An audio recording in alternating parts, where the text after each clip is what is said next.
O pastor Gustavo Bessa, esposo de Ana Paula Valadão, vem a público e expõe como ela está diante do que está acontecendo na família Valadão e confirma que o pastor Márcio Valadão não está participando da Semana da Virada, que inaugura novos começos em Niterói, porque está na casa de André Valadão. Como a Ana tem se sentido diante de toda a situação familiar, está arrasada.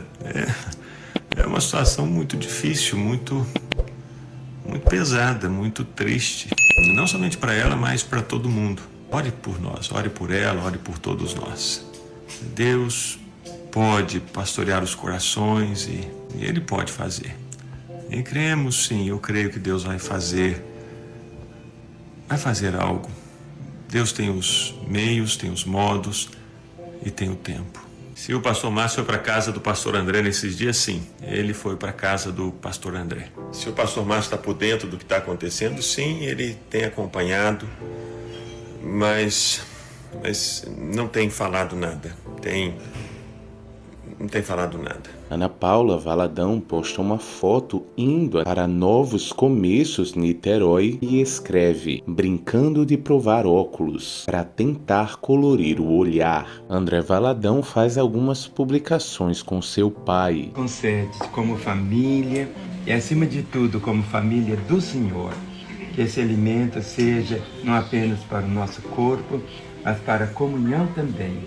Em nome de Jesus. Amém. Ele também fala sobre a afirmação de Ana Paula Valadão em sua última pregação na Lagoinha Matriz, em Belo Horizonte, onde afirmou que é mãe do Brasil. É cada uma pensão socioafetiva. Quando a Ana fez aquela declaração assim, mãe do Brasil, era uma referência ali a Débora, uma juíza que havia intercedido por Israel, pelo povo de Israel, pela redenção do povo de Israel.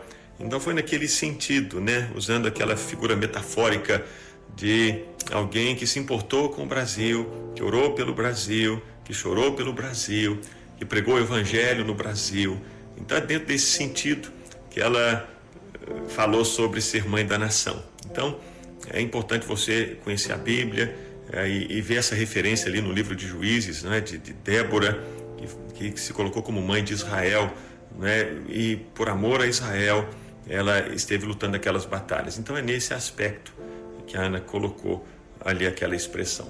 Gustavo Bessa também responde um seguidor que pergunta: depois da pregação da Ana na Lagoinha Matriz, será que ela volta a pregar lá de novo? Não sei. Tem um princípio que diz: o futuro pertence a Deus, não é verdade? A vida de todos nós está nas mãos do Senhor. E não conhecemos o futuro, né? Então, não sei. Ele também deixa uma palavra para todos que congregam na Lagoinha. O que eu digo hoje aos membros das Lagoinhas, não digo nada, digo que o Senhor te abençoe. E o importante é congregar, estar com os irmãos, ouvir a palavra de Deus quando ela é pregada, né? E se a Bíblia tem sido pregada, se os pastores são homens de Deus, mulheres de Deus, e se você vê o seu crescimento em Jesus, na Lagoinha, permaneça servindo Jesus. A placa da igreja é muito pequena em se comparando com o Evangelho de Jesus. Isso é que importa. No céu não tem placa.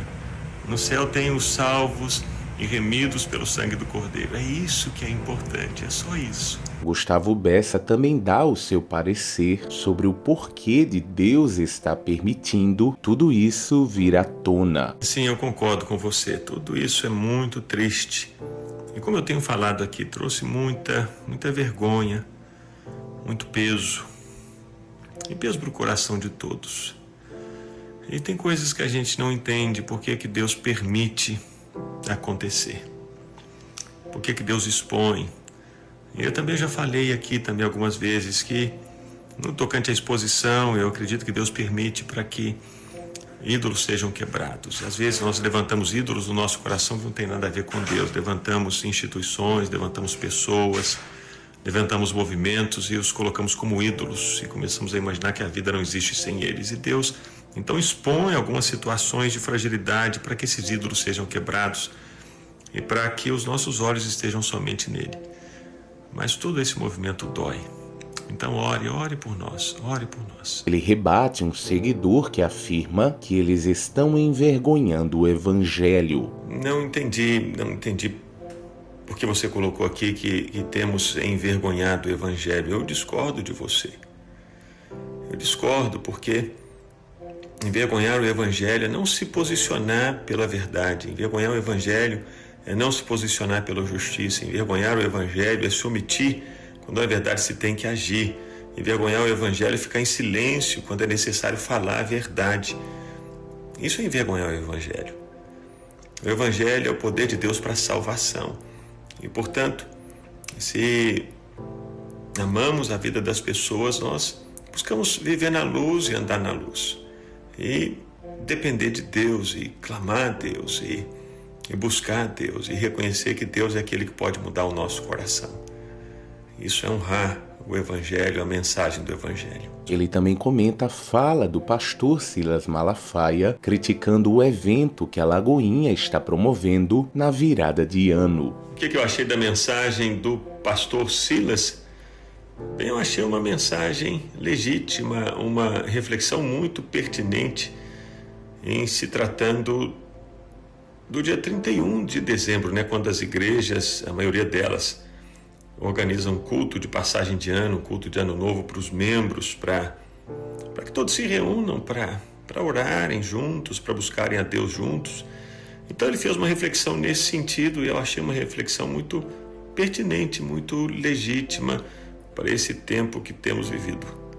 Eu sei que o pastor Silas tem uma maneira bem intensa assim, de falar, bem forte, não é? Mas eu estou pensando assim, no teor daquilo que ele compartilhou e eu penso que faz sentido sim. Ele responde um seguidor que diz: Pastor, estou cansada de igreja, quero congregar online em casa. Posso? Igreja, muita confusão. Olha, eu compreendo você perfeitamente, mas não tem a ver com a igreja. O ser humano, nós somos muito complicados. Nós temos as nossas histórias, os nossos medos, os nossos projetos, as nossas visões. Nós temos tudo isso e por isso nós muitas vezes temos problemas uns com os outros. E a Bíblia nunca fechou os olhos para isso. Ela diz que assim como ferro com ferro se afia, o homem é o seu amigo.